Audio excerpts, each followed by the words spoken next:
नमस्कार, bulletin of Bihar में आपका स्वागत है। आज हम बात करेंगे एक खास मेहमान से। नाम हुआ इनका professor Anuja Deni, IGIMS college of nursing में प्रिंसिपल के पद पर हैं। मैडम, आपका बहुत बहुत स्वागत है हमारे चैनल में। और शुरुआत करेंगे प्राइवेट कॉलेजेस से।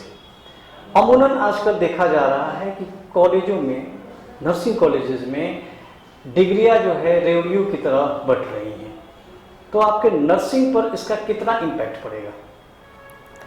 हाँ, नमस्कार। मैं आपका धन्यवाद देती हूँ कि आपने अपने चैनल में इन गंभीर मुद्दों पर चर्चा करने के लिए मुझे आमंत्रित किया है।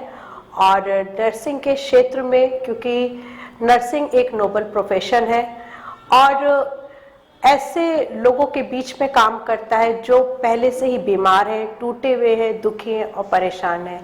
अगर नर्सिंग पर्सनल प्रॉपरली ट्रेंड नहीं है, अगर स्किल्ड पर्सन नहीं है, तो वो बेहतर और सही नर्सिंग सेवाएं नहीं दे सकता। तो इसलिए नर्सिंग के प्रोफेशन में ये कहना कि रेवन्यू की तरह यूनिवर्सिटीज़ जो है वो डिग्रियां बांट दे रही हैं, तो डेफिनेटली एक प्रतिकूल उसका प्रभाव पड़ता है। और जो साख है नर्सिंग प्रोफेशन की, उसके ऊपर भी एक बदनुमा धब्बा लगता है। सारे इंस्टीट्यूट्स तो ऐसा नहीं करते हैं, बहुत सारे इंस्टीट्यूट्स हैं जिन्होंने अपनी स्टैंडर्ड को मेंटेन रखा है, लेकिन हाँ, कुछ एक जगह ऐसी हैं जहाँ से इस तरह की घटनाओं का समाचार मिलता है जो दुखद है। मैम, एक ग्लोबल क्या इम्पैक्ट है नर्सिंग का, एक शहर पर या एक राज्य पर या हमारे भारत देश पर? अगर हम अंतर्राष्ट्रीय स्तर पे देखें तो WHO ने जो हमें मानक दिए हैं, तो 1000 पॉपुलेशन के ऊपर 3 ट्रेंड नर्सेस होना चाहिए, लेकिन हमारे भारत में 1.7 ट्रेंड नर्सेस हैं 1000 पॉपुलेशन पे, जो कि काफ़ी कम है। और हमारा देश जो है हर साल 2 लाख नर्सेस को बनाता है, लेकिन इसमें से 40 से 50% नर्सेस जो है वो अब्रॉड चली जाती हैं, माइग्रेट हो जाती हैं, कुछ बेहतर भविष्य को सामने देखते हुए, कुछ विवाह से संबंधित कारणों को लेके इस देश से चली जाती हैं। तो इसलिए जो ट्रेन नर्सेस जो इंडिया बनाता है, इसलिए हमें एक शॉर्टेज का सामना करना पड़ता है। और अगर हम अपने बिहार परिप्रेक्ष्य में देखें इस चीज़ को, तो जो ट्रेंड नर्सेज हैं हमारी, स्पेशली BSc नर्सिंग जो ग्रेजुएट नर्सिंग है, वो उसका जो इतिहास है वो अभी 11 और 12 साल पुराना ही है। और हाल फिलहाल में ही हम लोगों ने ग्रेजुएट नर्सेस को अब हमारी ग्रेजुएट नर्सेस आना शुरू हुई हैं। तो बिहार का इन हाउस प्रोडक्शन जो है नर्सेस का, वो अभी भी बहुत कम है। और अगर हम MSc नर्सिंग को देखें तो MSc नर्सिंग के लिए भी IGIMS संस्थान पहला बिहार सरकार में एक संस्थान है जो PG कोर्स को रन करता है, लेकिन हमारे पास भी जो सीट्स है वो काफ़ी कम है, सिर्फ 10 ही सीट है, जो इतने बड़े राज्य की आवश्यकता की पूर्ति करने में सफल नहीं हो सकेगा। इसलिए अवश्य है कि बिहार में नर्सिंग के क्षेत्र में अब बोल्ड डिसीजन सरकार को लेने हैं। हम धन्यवाद देते हैं अपने माननीय मुख्यमंत्री जी का, जिन्होंने अपने 7 निश्चय में इस बात को तय किया कि जहाँ जहाँ मेडिकल कॉलेजेस वो खोलेंगे, उसके साथ में एक नर्सिंग कॉलेज भी खुलेगा। और 5 जगह जहाँ मेडिकल कॉलेजेस खुले हैं, वहाँ पे उन्होंने नर्सिंग कॉलेजेस को भी खोला है। और ये नर्सिंग कॉलेजेस की आयु भी अभी सिर्फ मात्र 4 साल ही है, तो यहाँ से बच्चों का पास आउट होना अभी बाकी है। लेकिन मेरा ये अपना सुझाव है कि सरकार जो है उसको आगे आना चाहिए और नर्सिंग के एजुकेशन के क्षेत्र में और भी अधिक संस्थानों को खोला जाना है, क्योंकि इंडिया में 88% जो नर्सिंग एजुकेशन है वो प्राइवेट सेक्टर के हाथ में है। और ये एक विसंगत, एक इम्बैलेंस्ड बना देता है, क्योंकि गवर्नमेंट के हाथ से फिर बातें निकल जाती है और प्राइवेट सेक्टर की का अपना प्रभुत्व जमा लेता है, क्योंकि वो अपने फायदे के लिए भी काम करता है। तो इसलिए सरकार को चाहिए, बिहार सरकार में स्पेशली हमारा ये एक अनुरोध रहेगा कि और भी अधिक नर्सिंग कॉलेजेस को खोला जाए, ताकि हमारा बिहार का जो नर्सिंग की जो रिक्वायरमेंट है वो पूरी हो सके, और जो हमारे कॉलेजेस में, नर्सिंग स्कूल्स में जो फैकल्टी है उसकी भी आपूर्ति हो सके, क्योंकि जो लोग बाहर से आते हैं वो अनरिजर्व पोस्ट पे तो आ जाते हैं, लेकिन हम सरकार है तो हमको रिजर्वेशन रोस्टर को भी पूरा करना होता है, और रिजर्वेशन रोस्टर पे जब तक इन हाउस हमारा प्रोडक्शन नहीं होगा तो बाहर से तो कोई उस पोस्ट पे आ नहीं सकता।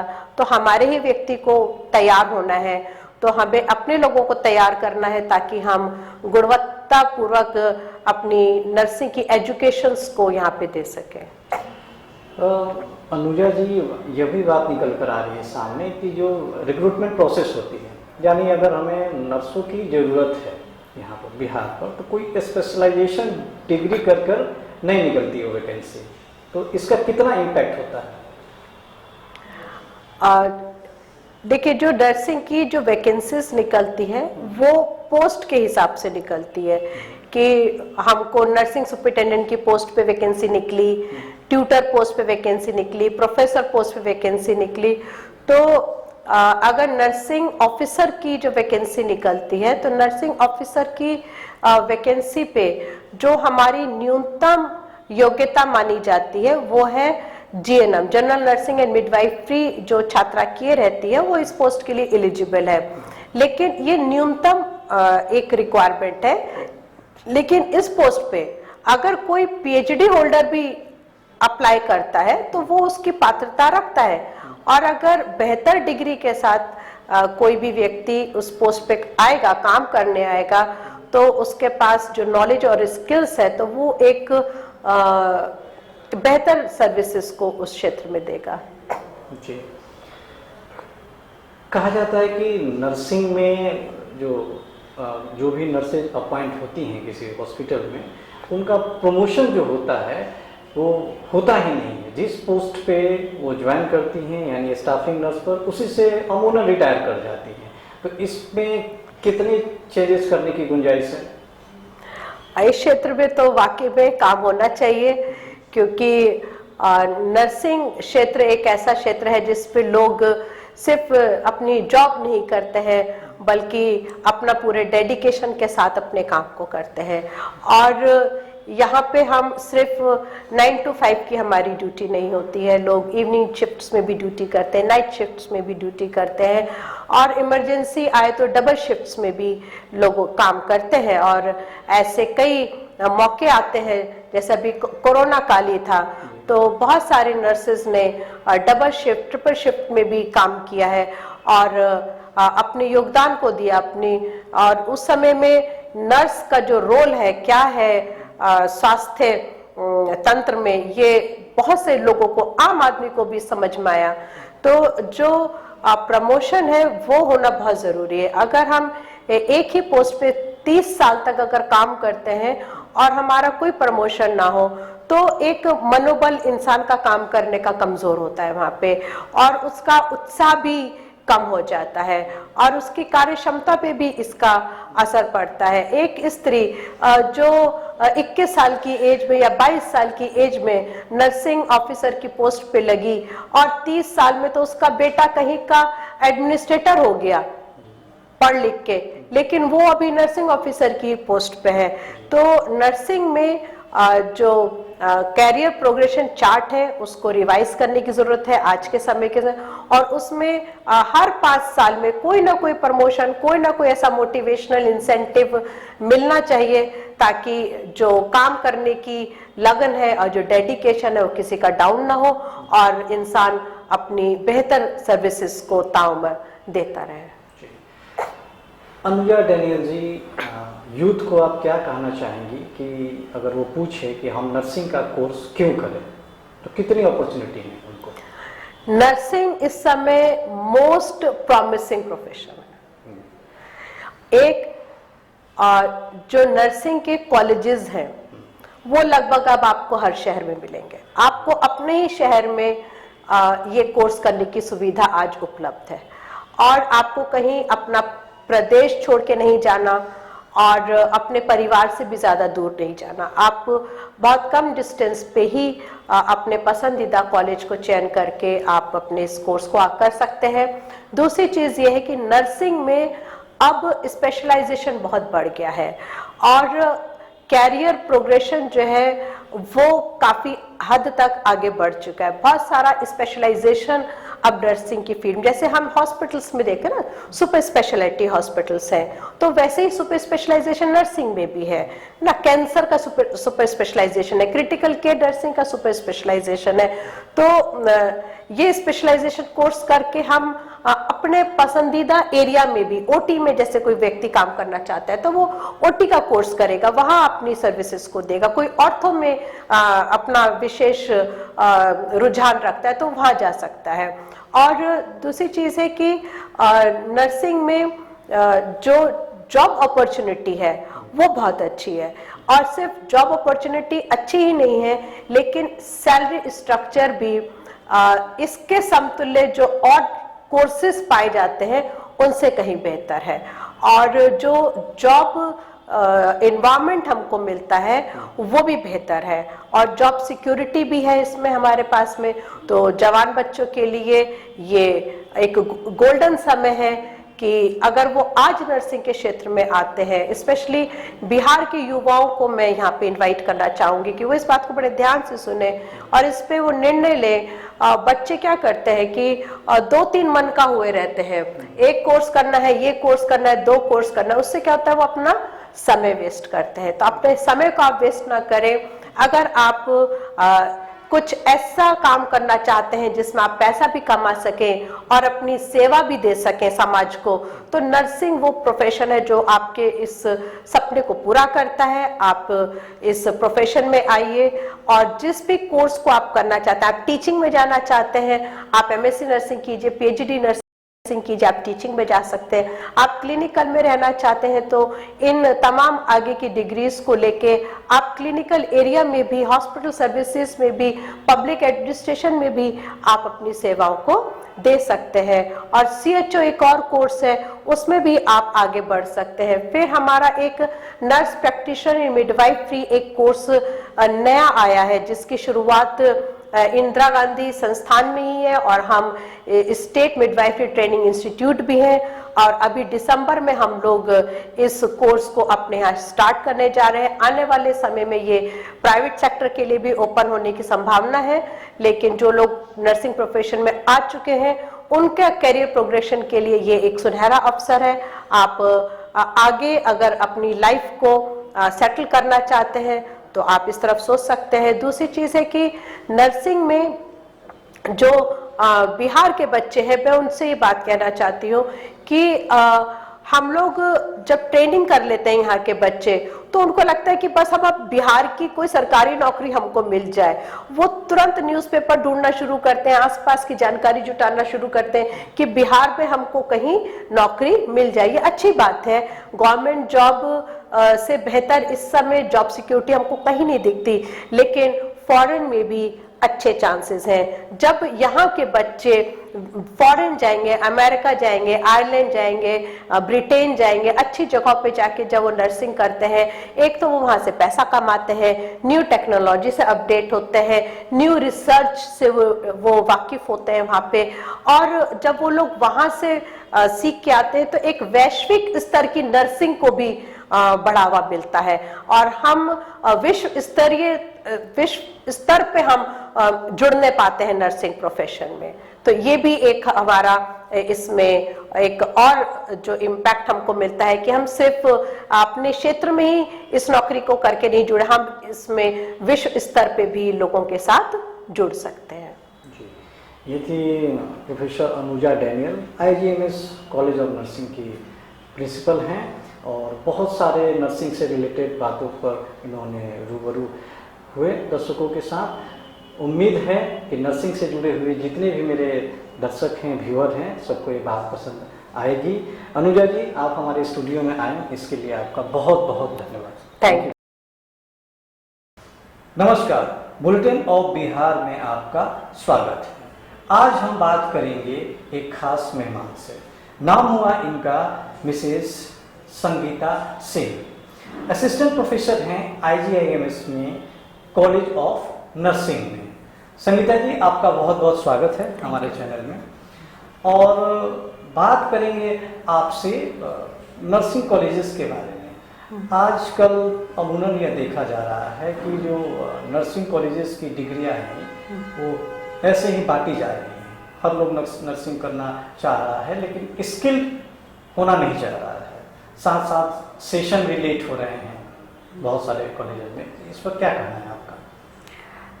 नर्सिंग एक स्किल बेस्ड एजुकेशन है, जहाँ पे हरदम जो भी हम सिखाते हैं वो कहीं ना कहीं कॉलेज ऑफ नर्सिंग में डमीज पे होते हैं। उसके बाद बच्चों को जाके उनके प्रैक्टिकल एरिया में प्रैक्टिस करने की बात होती है। तो अगर आप कहें कि स्किल की बात है तो स्किल तो उनको प्रैक्टिस करने से ही मिलता है। और जहाँ तक जो भी इंस्टीट्यूशंस हैं उनके पास इसकी ये होती है कि उनके पास जो सिमुलेशन लैब है वो होना ही चाहिए। और सबसे बड़े, लेकिन कहीं ना कहीं यहाँ पे कुछ ना कुछ दिक्कतें हैं कि बहुत सारे इंस्टीट्यूशंस में इसकी कमियां हैं, जो कि टाइम पे जब इंस्पेक्शन होता है तो उसको पूरी की जाती हैं। लेकिन स्किल जो प्रैक्टिस करने की चीज़ है वो तो आपको प्रैक्टिस के बाद ही आएगी। मैडम, कितने तो कॉलेजेस ऐसे हैं जिनका हॉस्पिटल ही नहीं, तो फिर वो कैसे करेंगे? जिनका हॉस्पिटल नहीं है उनका भी कहीं ना कहीं किसी न किसी हॉस्पिटल के साथ उनका टाई अप होता है और वो लोग वहाँ पे उसकी ट्रेनिंग देते हैं।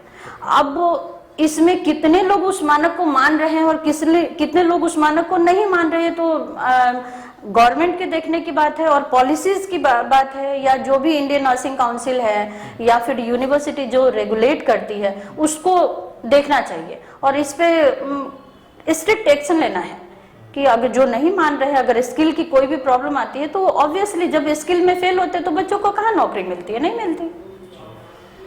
कहा जाता है कि IGIMS का जो एग्जामिनेशन जो भी शेड्यूल होता है, या बच्चे जो भी बाहर से आप एक्सटर्नल लाते होंगे, तो काफ़ी मतलब बढ़िया तरीके से होता है और कॉलेजेस के कंपैरिजन में। तो क्या होता है IGIMS में जो और कॉलेजों से बेहतर है?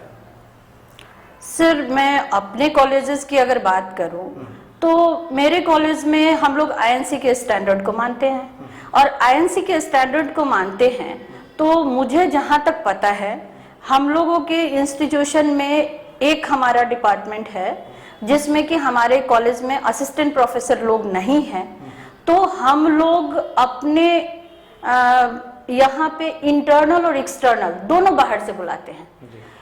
लेकिन मुझे नहीं लगता, लेकिन बिहार में भी और भी इंस्टीट्यूशंस हैं तो वो कैसे करते हैं दैट आई डोंट नो। लेकिन हमारे यहाँ का हमारा नियम है कि हमारे कॉलेजेस में जो भी एग्जाम होते हैं वो असिस्टेंट प्रोफेसर के लेवल से ऊपर का ही एग्जामिनर जो होता है वो एग्जाम कंडक्ट करता है। एक नर्स का कितना बड़ा रोल होता है अगर एक पेशेंट का इलाज होता है? देखिए, कोविड ने सबको रियलाइज करा दिया है कि नर्सेस का स्किल्ड होना कितना जरूरी है। जिस समय वेंटिलेटर केयर की बात हुई थी और वहाँ पे हमारे पास मैन पावर जो थे उतने एनफ नहीं थे और उसमें भी वो वेंटिलेटर को हैंडल करने की ये नहीं है। और आपको पता है कि मोस्ट ऑफ द नर्सेस जहाँ पे स्किल की बात है, क्योंकि यहाँ पे आजकल बहुत सारे जगहों पे बहुत सारी बातें हैं जो कि ओपन है, लेकिन लोग उसको अभी भी रियलाइज नहीं कर रहे हैं कि नर्सेस की ट्रेनिंग को हमको कितना महत्व देना चाहिए। और वहाँ पे बहुत सारे इंस्टीट्यूशन में ये भी है कि जो क्वालिटी मेंटेन करने के लिए हमारे पास जितने फैकल्टी होने चाहिए वो है ही नहीं, लेकिन इंस्टीट्यूशन चल रहे हैं। बहुत सारे इंस्टीट्यूशंस है जहाँ पे अभी आप अगर IGIMS कहीं अगर उठा के देखिए तो हमारे वेबसाइट में हमारे पास कितने फैकल्टी है आपको पता चलेगा। आप खोल के देखिए उसमें कितने फैकल्टी हैं वो काम कर रहे हैं, वहां पे उनका पता चलता है। लेकिन क्या यही सारे स्टैंडर्ड सब जगह मेंटेन किए जाते हैं? ये एक बहुत बड़ा प्रश्न है। लेकिन ये फिर एक ऐसा मामला है जो कि गवर्नमेंट को देखना है, हम लोग उसमें कुछ नहीं कर सकते। आप आज के यूथ को क्या करना चाहें, क्या कहना चाहेंगे नर्सिंग के बारे में, कि नर्सिंग कोर्स उन्हें क्यों करनी चाहिए? नर्सिंग कोर्स एक तो ये सबसे बड़ी बात है कि ये एक नोबल प्रोफेशन है। हम इसे बोलते हैं कि हाँ ये कहीं ना कहीं मानवता से जुड़ी हुई चीजें हैं, और जब भी हम बोलते हैं कि मानवता से जुड़ी हुई है तो कहीं ना कहीं इसमें नैतिकता भी आती है। तो आपकी अब ये नैतिक रिस्पॉन्सिबिलिटी है कि कहीं ना कहीं आप किसी भी गलत काम को ना करें, और अपनी ट्रेनिंग को जहां से भी आप कर रहे हैं आप उस ट्रेनिंग में अपनी थोड़ी सी सत्यता बरतिए, जिससे कि अपने ट्रेनिंग को अच्छा से अच्छा कर सके। क्योंकि कितने लोगों से हम लोग जो देखते हैं वो नॉन अटेंडिंग कर रहे हैं, तो नॉन अटेंडिंग करना, बहुत सारे इंस्टीट्यूशन है जहां से लोग काम कहीं पे कर रहे हैं और वहां पे उनकी पढ़ाई चल रही है। तो ये इन चीजों पे गवर्नमेंट को भी रोक लगाना चाहिए, और उस पे बच्चे की भी एक इंडिविजुअल रेस्पॉन्सिबिलिटी भी होती है कि हमें ऐसा नहीं करना चाहिए, तो उनको नहीं करना चाहिए। तो ये थी miss Sangeeta Singh, assistant professor हैं अभी IGI-MS कॉलेज ऑफ नर्सिंग में। संगीता जी, आप हमारे स्टूडियो में आई और बहुत सारी नर्सिंग से जुड़ी हुई बातें आपने बताया। उम्मीद है कि हमारे व्यूअर्स, हमारे दर्शकों को जरूर पसंद आ जाएगी। Thank you. स्टूडियो में आने के लिए संगीता जी बहुत बहुत धन्यवाद। Thank you.